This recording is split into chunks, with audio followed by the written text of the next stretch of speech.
This is serious. What's up, money geeks? Mr. V here. Welcome to another video, guys. So in today's video, I want to show you guys step by step how I am able to make $250 a day trading the stock market. So but before we get started, guys, if you're new to the channel, we talk about how to earn money, how to save money, how to invest and build wealth. So if that's something that interests you, go ahead and hit that subscribe button and the notification bell so you don't miss out on new content. So I've been posting on my YouTube post telling you guys how I'm able to make $250 a day. Some days I make, 300, 400, 800, and some days I make like 150. So when I do the average on a monthly base, I make about 250, and that's my goal. The objective is not to try to be greedy, but just to take advantage of what's given to me, because greed is what would get you into trouble, would make you lose money in the stock market. So if I go in and I'm making $50 in less than 2 minutes or 3 minutes, that's good money for me, and I'll take that and put it in my pocket. I don't want to sit there and hope to make $1,000. So that's the way I do approach it. So I just want to caution that. So before we get into the step by step, just I want to lay the groundwork here. So what we're going to look at today is we're going to look at the platform that I use. If you already know, I use WeBull for trading the stock market. So right now, WeBull has a promotion where if you sign up, you get 2 free stocks, one value between $2 and $250, and the second one between $1,200 and $1,400. So if you want to try WeBull, I'm gonna put the links in the description below. You can definitely go try them. So where do I find the stocks that I trade? I'm gonna show that here. Again, I use WeBull to find the stocks that I trade, and this is one of the key reasons why I left Robinhood to come to WeBull. So I'm gonna show you how I go about choosing what stocks I trade for the day. And again, just a disclaimer here, right? What I'm gonna show you guys is, you can copy it and try it. There's no guarantee that this is going to work for you. This is my proven strategy. It's worked for me, and I actually put in work over the few months to really study the market, understand what I'm doing before I'm able to get this number. So you can definitely practice as well, but there's you don't have to practice with real money. You can use paper trading, which I've actually done a video about that here on the channel. You can do that in WeBull. I'm gonna hook it up here so you can definitely go try it. Practice with fake money, paper trading, so that you can like really hunt down on your own skills. And then so once I find the stocks that I want to trade, and then I go to the WeBull trading web app, because I want to use it on my big screen so I can see exactly what I'm doing there. Once I go in there, I have different things that I look at and before I place my trade. So let's actually jump on the computer and definitely go through step by step how I go about trading each morning when I come down to my office and sit down on my desk.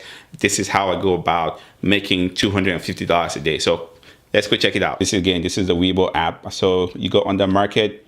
So you can see here, it tells you what's happening. So right now, I'm actually recording this video after hours. So this is not early morning. I'm gonna try to do a live, record a live trade or what I'm doing early in the morning so you guys can see too, but this is after hours. But so I come here in the morning and I want to scroll down to where it says top gainers for the day. So this is what I'm looking at that early morning. So I click on top gainers and this comes up. And so what I'm looking for is just number one is I'm looking for volume on the stock. I'm looking for percentage change. And then so normally the ones that I really care about would be like the top 2 or top 3. So if the percentage change is over 100%, that stock would interest me. I'll take a look at that. If the volume, has high volume, that would interest me, because the percentage change can be high, but the volume is low. It means that that would be a risky stock to trade, because if you have low volume, for you to go in and out, if there's not a ton of volume, you can put in an order, say 1,000 shares, and you only get filled maybe about 200 or 300 shares at the price, the limit price that you want it. Or likewise, you can put an order that you want to sell 1,000 shares, and your limit order, you only get filled maybe 300 or 400 at that limit price, and then the price drops without you getting filled at the price that you want. So I try to make sure there's enough volume going around so that I know that when I place my order, that order would be filled exactly at the time that I wanted that order to be filled. So once I have these top gainers here, again, like I said, I usually look at like the top 3 or top 4. And so even throughout the morning, I'm going to come back here and refresh this, because you can see some stocks down here that don't really meet my criteria. But as soon as the market opens, they will get the percentage change, they'll get the volume, and then they'll move up right up here. And so that way I want to make sure I keep my eye on. And then I also try to not trade stocks that are super expensive. I try to trade stocks that are let's say from $1 all the way up to $10 and sometimes to $20, depending on how strong the stock is. But the higher stocks, I don't want to trade those a lot, because once you go in, those can jump from $1 to $3 or $3 to $1. So you can lose $1 or $2 just like that. Whereas the stocks under $10, they usually move in like, cents. So you can lose 20 cents, 30 cents, which is what I like. So it does minimize my loss. That's just my approach. It doesn't mean that what I'm doing here it would be exactly what would work for you. So you find what works for you. Some people trade differently. I look at these high gappers in the morning, and that's what I trade. So once I identify what I want in the stocks that I like, the next step is that I'm going to come up to this window. I'm going to click on trade. So once you click on trade, it's going to open up a separate window, which is going to look something like this. And so under this window, I would go to where it says search. Let's say, for instance, if I go back to here and I'm looking for, let's say I'm looking for CARV, that's ticker symbol. Then I go here and I'm going to type CARV, and that's the stock I want to trade. So if I type in CARV, and then so usually I would open up the stock. So let's go back here, and so CARV. So I add that to my watch list. So if you see my list here, it says it's daily watch. So I go to my watch list. So that stock shows up here. And then if you click on the stock, it loads that stock, and this is a chart for that stock. So now I can look at the chart and see what's happening. Again, like I said, this is the end of the day. So I'm just going to walk you guys through how I do trade using the chart. So I look at it and I see what's happening. Like early in the morning, it would be pre-market, so the stock would be somewhere right here in this gray zone, because this is pre-market. So, and for those of you that are not used to this, when I say pre-market, it means that these are stocks that are trading before the market actually opens. So WeBull gives you what you call extended hours trading. It gives you after hour trading, and it gives you pre-market trading. So pre-market extended hours start at 3 a.m. Central Time, which is the time zone that I'm on. And then pre-market starts at 8 a.m.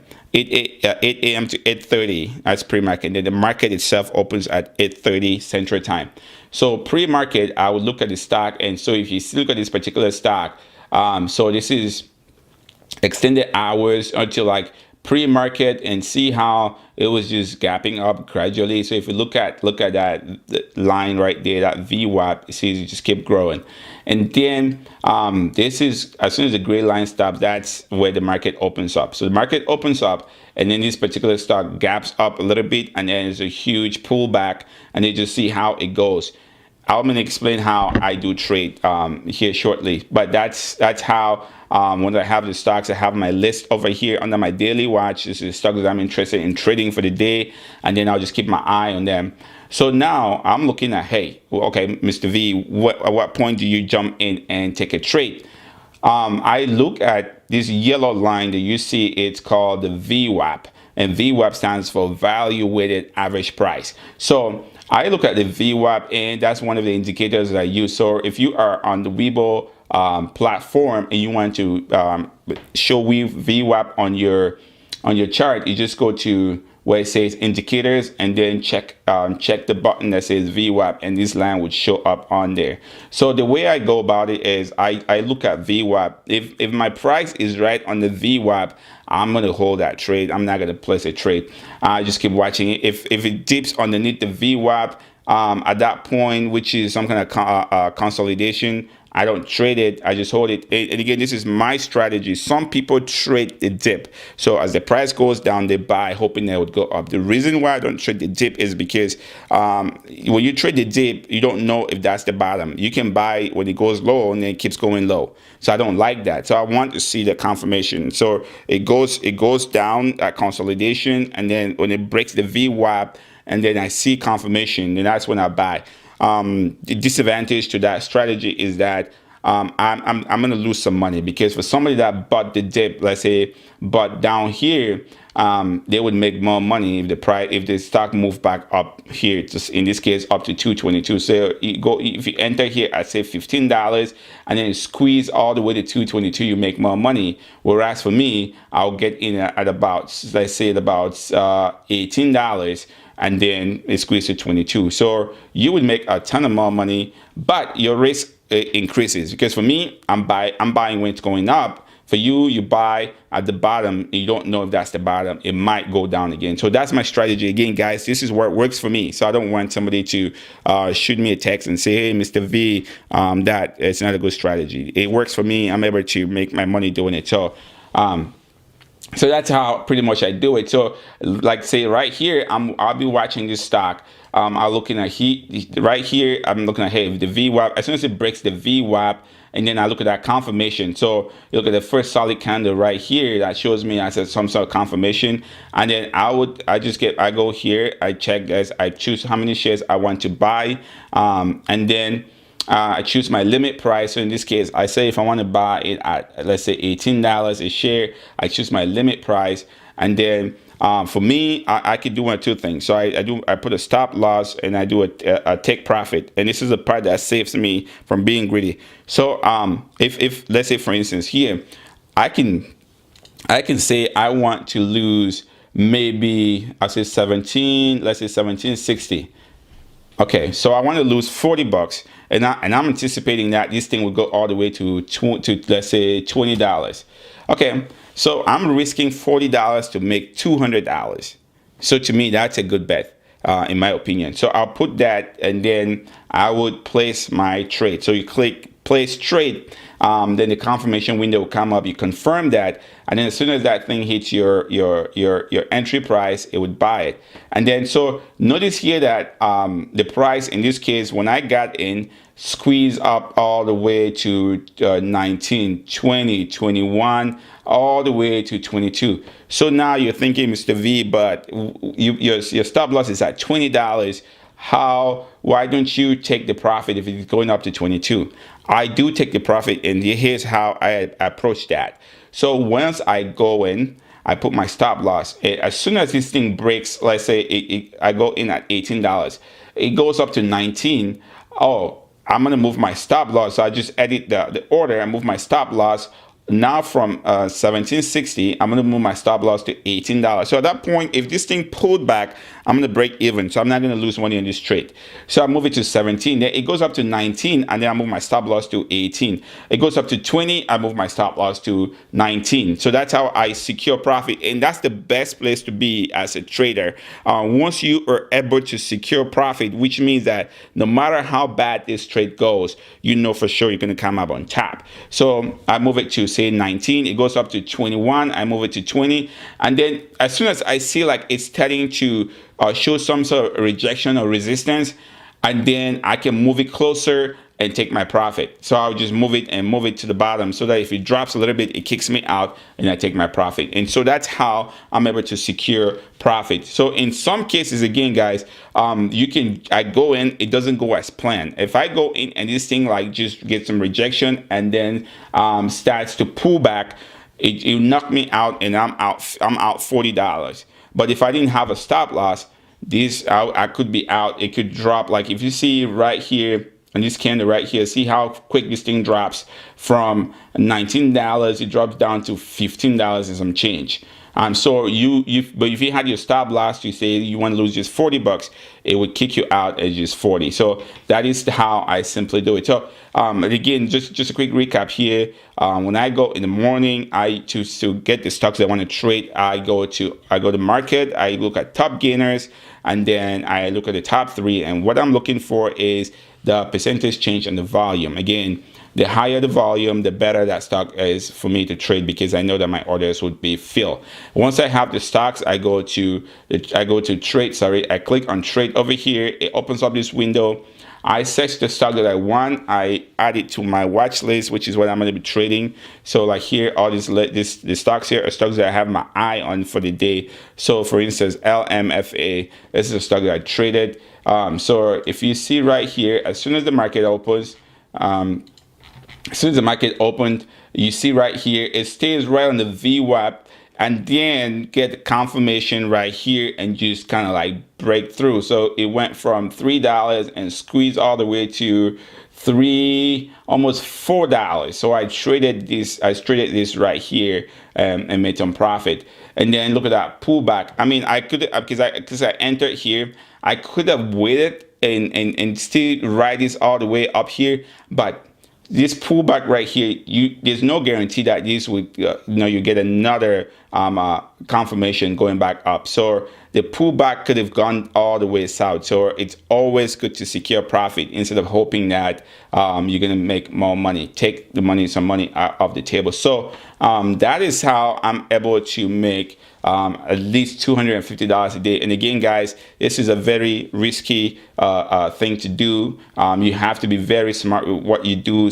Don't be greedy, be disciplined, have a plan, research properly, and make sure that you know when to cut your losses and walk away. And one final disclaimer here, guys, the stocks that I trade, if I go back here, the stocks that I do trade, these stocks are not stocks that you should buy and hold in your portfolio. These are gappers. So there may be some news or something that is gapping these stocks, is pushing these stocks. So I just go in and take a piece of the pie and get out. I'm not holding any of these stocks in my portfolio. Some of the stocks are Chinese companies, and they are known for blowing their stock prices out of proportion. And so if they're blowing it, that's fine. I go in, get my own little $250, and I get out, and greedy people lose money. So that's pretty much the way I do it. So there you go, guys. That's how I'm able to make $250 a day. You're probably asking yourself, like, well, Mr. V, why are you stuck on 250? My goal is 250. So if I make more, that's good. The idea is that because I have that particular plan, I try to control my greed, because I can go in there and it's like, oh, I want to make $1,000, I want to make $2,000, $3,000, $4,000, $5,000, and then once you get greedy like that, that's how you end up losing money. And I mean, again, with a ton of money on the line like that, that's a tremendous amount of opportunity for you to make mistakes. And so I try to minimize that. So some trades I will make $50, and I'm very content with that. Then I'll wait again for a right opportunity to go in. And so you can see my strategy. I go in when the price is going up, take my little profit, and I get out. So some people buy in the dip. That's not my strategy. I don't want to sit there hoping that it goes up, but I want to see it, catch it when it's going up, so I can take my little profit. So I hope this is very helpful to you guys. And again, guys, this is my strategy. I've actually put in work to understand and learn some of the things that I'm doing right here. If you want to practice, there is paper trading that you can use to practice without putting your money on the line. So do that. And again, if you want to try the WeBull app that I use for trading, WeBull again is doing this promotion where they're giving out 2 free stocks for anybody that sign up on the platform. So if you want to, I'm gonna put a link in the description below, so you can get 2 free stocks, one for just signing up, and then another one for depositing $100. So you get 2 free stocks. I think between $2 and $250. That's your first stock. The second one is between $12 and $100 and $1,400 actually. So definitely give them a shot. So question of the day: what do you think about my strategy? Do you think that, oh, Mr. V, you could be aggressive and make more money? Or Mr. V, $250 is nothing? Let me know in the comment section. And as always, guys, stay safe and stay motivated.